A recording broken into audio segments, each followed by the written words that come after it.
Même show, Kana, Ruby. Trois jeunes filles dont le destin est désormais lié par cette même ambition qui est de repropulser à nouveau le groupe Bikomachi vers les sommets. L'épisode 9 de Oshinoko, bien que ayant été perçu par plusieurs comme étant un épisode filler, un épisode en déphasage si tu veux, avec ce qui avait déjà été fait jusque-là, a quand même soulevé une problématique très intéressante. Qui peut être la tête d'affiche du Bikomachi deuxième version? Salut les potos, on se retrouve aujourd'hui pour la revue de l'épisode 9 de Oshinoko. Sans plus attendre, c'est parti.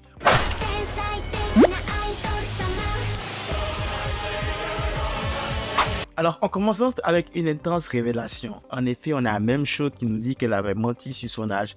Au lieu d'avoir 18 ans, en fait, elle en a 24. Ça, c'est vraiment beaucoup comme différence d'âge. Genre 6 ans, littéralement. Mais on comprend avec ça qu'elle l'a fait pour plusieurs raisons. La première, c'est pour rester à la page aussi longtemps que possible. Ce qui nous amène à la deuxième, c'est que pendant qu'elle avait cet âge-là d'être un idol, la vie ne lui a pas permis de poursuivre son rêve. Entre famille monoparentale, manque de fonds, elle doit travailler dur, elle doit même laisser l'école et travailler 2 jobs pour pouvoir subvenir aux besoins de ses frères et sœurs. Alors que parfois sa mère tombe malade et tout. C'est pas facile quand c'est elle la grande sœur. Elle doit prendre soin des siens et c'est vraiment difficile avec tout ça de pouvoir ne serait-ce que penser une seconde à poursuivre un rêve d'idole. C'est dit, je ne peux plus être idole parce que je suis un peu trop vieille, donc du coup je vais être youtubeuse. Encore là, dans le domaine de YouTube, tu sais, pour ce qu'elle fait, il fallait avoir un certain âge. Donc elle a menti sur son âge, vu qu'elle avait déjà dépassé l'âge. Et puis en vrai, elle a menti, mais elle a su quand même tenir ce mensonge-là parce qu'elle a su quand même paraître comme une jeune fille. Et du coup, ça marche parce que sa chaîne YouTube a explosé. Elle a eu plusieurs followers. Bref, une des nombreuses réalités auxquelles doit faire face ces jeunes filles-là quand elles décident en fait de suivre ce rêve-là qui est d'être une idole. Un autre exemple palpable, c'est l'exemple de la fille de la star glaciale qui est dans la classe de Ruby. En gros, cette fille-là, en mode, déjà à la base, quand on la découvre, c'est une fille vraiment glaciale, on dirait qu'elle n'a pas d'émotion. Et du jour au lendemain, comme ça, elle débarque et elle parle avec les filles du show Love is Now. Et on dirait que c'est plus la même. Elle devient une méga fangirl en fait. Elle garde dans le show, elle dit tel je le trouve beau, tel je le trouve beau. Elle simple même sur à quoi littéralement. Alors que premièrement, à la base, on ne la connaît pas comme ça. Les filles sont même étonnées de la voir comme ça. Et ben, c'est parce qu'elle cache sa vraie personnalité. Elle revêt en fait cette robe-là de fille glaciale, d'actrice glaciale, professionnelle, 100% focus. Parce qu'une autre réalité dans le monde du showbiz, les femmes ne peuvent pas se montrer genre drôles, intéressantes, divertissantes, de peur de blesser l'ego de leur collègue mâle.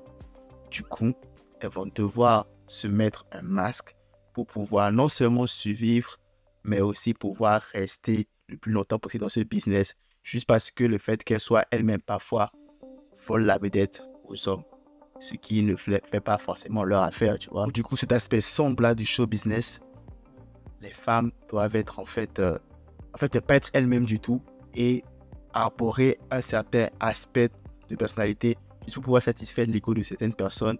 Et en plus, elles le font parce que c'est leur seul moyen de survivre. Si jamais elles essaient d'être elles-mêmes, ça ne marche jamais. Elles vont se faire sauter direct. C'est déplorable, c'est ce qui arrive. D'ailleurs, puisqu'on parle de troubles de personnalité, on va voir que cet épisode s'axe plus sur notre ami Kana. Kana qui se voit vraiment comme un produit. C'est une personne qui est tellement critique d'elle-même qu'elle oublie presque ses points positifs. Elle oublie presque ses talents. Alors oui, c'est une grande actrice, parce que sa dernière série a floppé. Pour elle, elle ne vaut pas grand-chose. Alors c'est une grande chanteuse. Elle a une très belle voix, mais parce que ses sons n'ont pas marché, elle se retire aussi et elle ne considère pas ça comme un talent. La preuve, quand il fallait choisir une membre, genre pour faire la tête d'affiche de Bikomachi, elle s'est tout de suite retirée de la compétition alors que la deux s'était mise en avant. Ça témoigne aussi vraiment d'un grand manque de confiance en elle. Et c'est très toxique parce que à l'extérieur, elle montre que c'est vraiment une fille imbue d'elle-même, qui sait ce qu'il fait, qui maîtrise tout. Alors qu'à l'intérieur, non seulement c'est sa plus grande critique, mais elle n'a pas foi en ses talents et ses capacités. Ce manque de confiance-là va vraiment en pâtir sur elle quand elle va commencer à mal prendre la relation entre Aqua et Akane. Bien que connaissant le personnage de Aqua, elle ne s'imagine même pas une seconde que ce n'est que stratégique de la part de notre amie Aqua.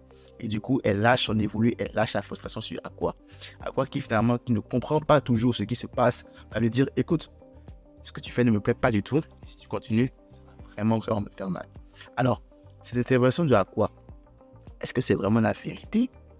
Ou est-ce que c'est juste une tentative de manipulation de notre cher ami? Petite parenthèse, notre ami Aqua qui a eu son meeting avec le producteur de la fameuse télé-réalité Love is Now. En effet, vu que Aqua a participé à son émission, du coup, il doit lui transmettre des informations en retour.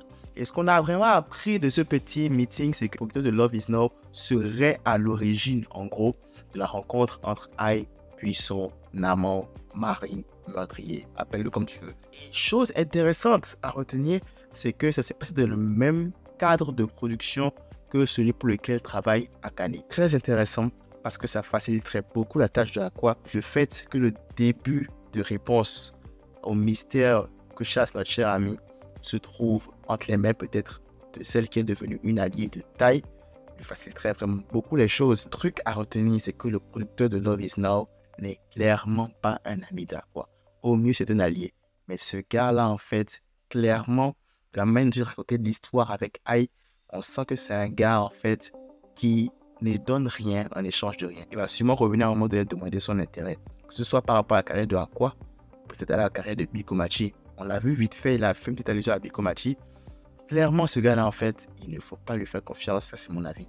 On arrive donc à ce qui sera la fin de l'épisode où Damensho et Ruby qui ont décidé de faire un concours en fin de karaoké pour voir qui sera la leader de Bikomachi. Malheureusement, les scores sont vraiment pourris.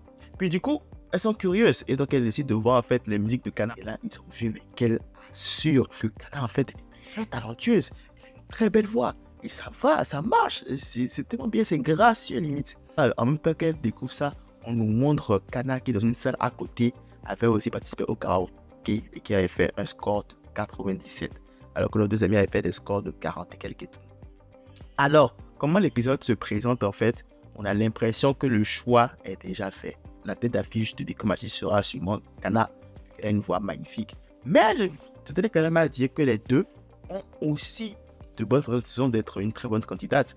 T'as Ruby, qui vraiment en fait a le charme, la danse, tout ce qu'il y a par rapport à Ai et tout ce qui ferait une très bonne tête d'affiche pour un groupe de idol, elle est ça, parce qu'elle est tienne de sa mère en fait, tu vois.